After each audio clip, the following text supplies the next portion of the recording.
Who would be? What? Sabrina? No. When the Fever president was made public on live television, Sophie Cunningham didn't hold back. Her comments had a greater impact. More than anyone could have predicted, and the front desk is already chaotic. Oh, this game is boring. It's not good basketball. Then all of a sudden, everything got spicy. Everything got negative. We need to talk about it. You guys, this is my live reaction. But this isn't just one viral incident, from suspicious quiet to an unanticipated cultural catastrophe. It's a complete reckoning. I have the receipts, the consequences, and all the unpleasant facts. But when people try to argue that she's not the face of our league, Yeah. or if our league would be where we're at without her, you're dumb as shit. Yeah. You're literally dumb as fuck. You guys played at Iowa. It was supposed to be a typical post-game, just another wrap-up, another player, and another microphone. No drama, no focus, but in less than 15 seconds, Sophie Cunningham stepped in and made everything clear. If you don't think Caitlin Clark is the league's face, you're a stupid. It was not just a quote. In a single sentence. It was a rhetorical blast. No filter, no cushion, just detonation. Suddenly, the WNBA was doing more than just basketball. There was a civil war going on at the time. After all, this was not an opinion. It was challenging an obvious bar, but the veterans who have been staying away from Clark since the start. Kudos to the executives hiding behind PR remarks and business quiet, and in the middle of a league that was already collapsing under pressure, a warning sign emerged. In just a few minutes, the internet exploded. On TikTok, videos with action movie clips are quite popular. Twitter threads turned Sophie into a vigilante. Instagram was flooded with memes, reels, and homage posts. She was called the enforcer, the bodyguard, and the final true survivor. This is the section that no one is. But Talking.it didn't have a soundbite from someone who is tired of the fake grins and dishonest regard. It appeared to be the whole truth. Cunningham wasn't just rooting for Clark, she was going with her into the fire. I got her, but at the very end, and I'm not saying this is what caused it, but she dipped a little bit. Yeah. But she did dip. And then right when I was like, oh shit, like my bad. Not really my bad. And then they both came at me. I was like, fuck it, come. Did you get fined for that? Yeah, like $900, Oh. which like our fines are a joke. The coolest part about that fight is that your face. I didn't care. You know what time it is, everyone does. Indiana versus Connecticut. Caitlin Clark has had another setback, this time, from JCS Sheldon. This is not the first time it has happened, this won't be the final one. But what happened next, that's when everything changed. Sophie Cunningham acted without waiting for a whistle. She became one. Like a linebacker who is sick of being. Courteously, he barged in, seized Sheldon, and threw her. No thrust was present. It was a proclamation, commentators faltered. And everyone in the audience froze. The referees penalized her $900. Sophie laughed too. Reports state that. That's it, she replied, as though it were the price of moving into a new era. In an instant, the moment went viral. Slow-motion replays surfaced on Twitter before the sweat even touched the court. The same notice showed up. Protect the Queen appears in each caption. The highlight reel did not, however, fully convey the story. It happened later. Finally, Caitlin turned to face Sophie in the changing area. Not thank you, simply at last. That was the voice of exhaustion. Months of silence, elbows, and bruises came to an end with that. Sophie simply looked her in the eye and responded. I understand you. Only two participants were interested in something real. No PR filters, no cameras. Basketball was no longer the focus of this. And I can't believe people are doing this. Two Caitlin Clark teammates weren't jumping in there. They bring in Sophie Cunningham. I had no idea. Sophie Cunningham was a black belt at the age of 6. Yeah. Yep. Boom! Wow. JC Sheldon, that's cute. You want to poke her in the eye, then push her into a boom, Mabry thing? Go ahead. I'll take a take foul, and you'll eat the deck a little bit here. And then we'll get at I love it. I know people aren't going to like this. I like the Connecticut team doing what they did as Sure, well. yeah. Just go tomorrow. You're on the Las Vegas Strip. What can the Las Vegas expect from Sophie? Oh, you know what? I'm just gonna be me. I don't go in there trying to predetermine anything. I'm dialed in. I need to focus on hitting my shots, making sure I'm executing the schemes right. I'm not focused on the extracurricular activities. And you know what? During that, it was just part of the game. I think the refs had a lot to do with that. It was a build up for a couple of years now of them just not protecting, the star player of the WNBA. And so at the end of the day, I'm going to protect my teammates. That's what I do. And I'm a team player. So behind the scenes, the temperature was rising. Sophie Cunningham did not toss JCS Sheldon at random. She had been witnessing the slow burn for months. It wasn't paranoia. It was the recognition of patterns. The league's clandestine attempts to dehumanize Caitlin Clark were not the result of an online conspiracy.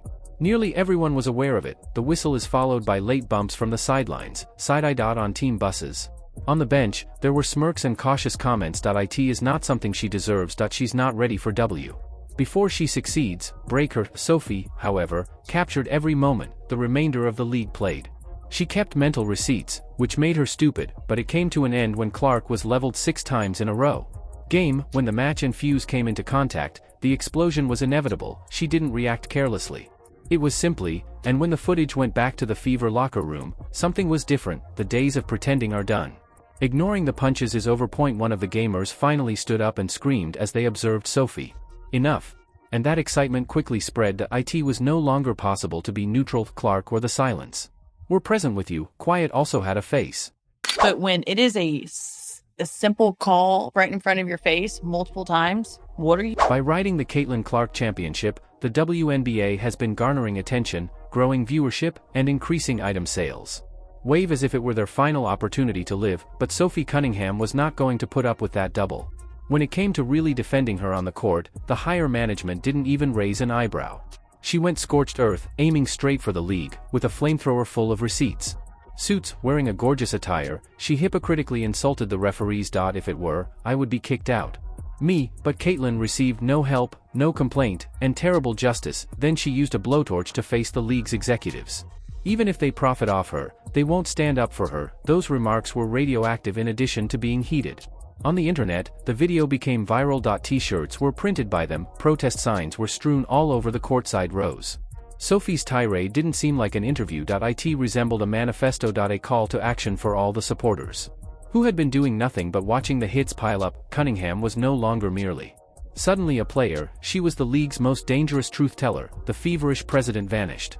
Meanwhile, the social media dark press team is absent, simply silent. No defense, no quotations. The league's standing started to degrade in that silence. Additionally, because the WNBA was profiting from the disruption to not protecting its star. It wasn't simply bad officiating that Sophie highlighted, she disclosed a mechanism that was reliant on Clark's focus while letting her work in the background. This was not a mistake in public relations. It was the entire fucking scheme, and Cunningham's one viral mic drop put the league in a precarious position. Either defend your stars or acknowledge that you're using them. A middle ground is no longer possible. That, you guys, you can hear it in the video right here. The Indiana Fever fans were chanting, Sophie, Sophie.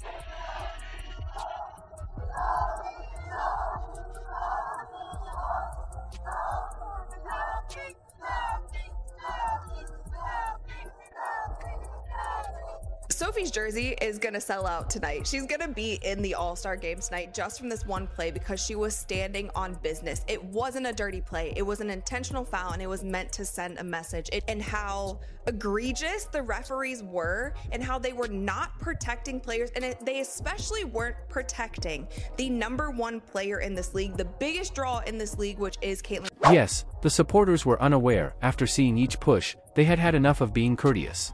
Every call, every quiet moment in the league, Sophie lit the match, and the fan base supplied the fuel. These were not your typical WNBA fans sipping tea in the rafters. These were YouTube reactors, Twitter parents, Clark fans, and TikTok warriors who witnessed their daughter being assaulted while the league did nothing but sell jerseys. The uprising had a face all of a sudden: Sophie Cunningham, the enforcer, the truth teller, and the one who didn't wait for publicity. Approval. TikTok fell like confetti, with slow-motion shots of Clark's wounds and captions like as she's. Sophie's tirade is paired to gladiator music as she gets battered, and they term it defense. I've never seen a WNBA game. One young person posted on social media, saying, "I'd go to war for Sophie before." Her fan base grew dramatically in just 48 hours, from 200,000 to more than 1 million. The jerseys were completely sold out. People were posting heartfelt comments by parents. Even middle school students were mimicking Sophie during rehearsal. It wasn't marketing.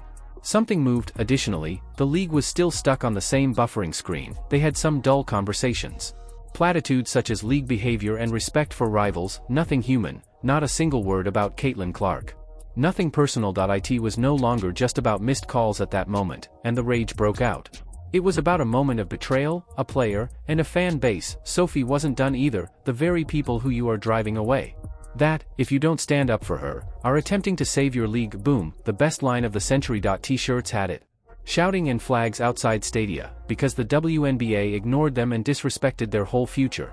It starred. In contrast, the admirers were willing to give up their women, their money, and their loyalty. Pause for a moment. Do you think Sophie is the only one ready to critique the system?